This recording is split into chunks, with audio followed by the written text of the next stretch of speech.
जल्दी बेटा बाहर आ, जल्दी जल्दी जल्दी तेरे करके ना वो बाहर भजदा।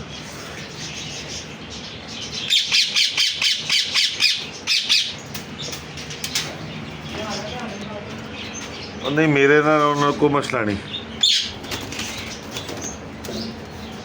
बेटा रुक जा, मैं तेरी चाल समझ गया। एडा तू एक बारी सैर करे तो तू क्या हर बारी दाल लगेगा ना।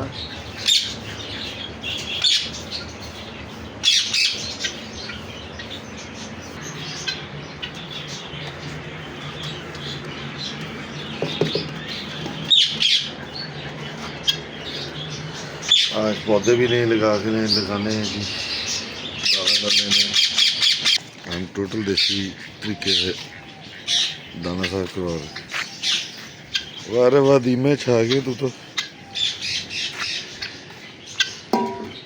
अच्छा पहले सफाई ना करी, अपना काम करिए हैं।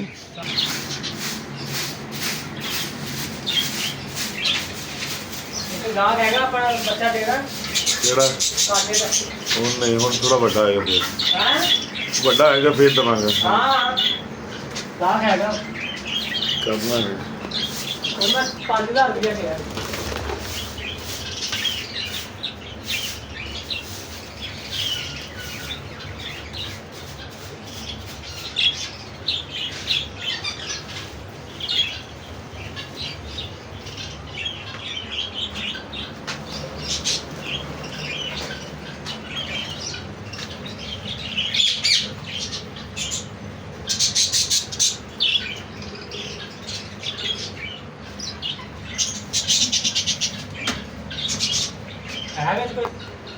हाँ है ये ना बच्चे, कहीं के बच्चे में तोते रखते हैं।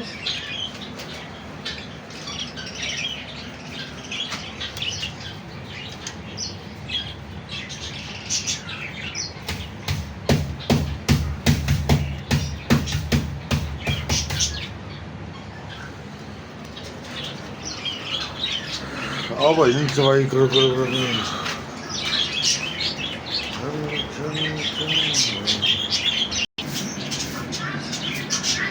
माशाल्लाह।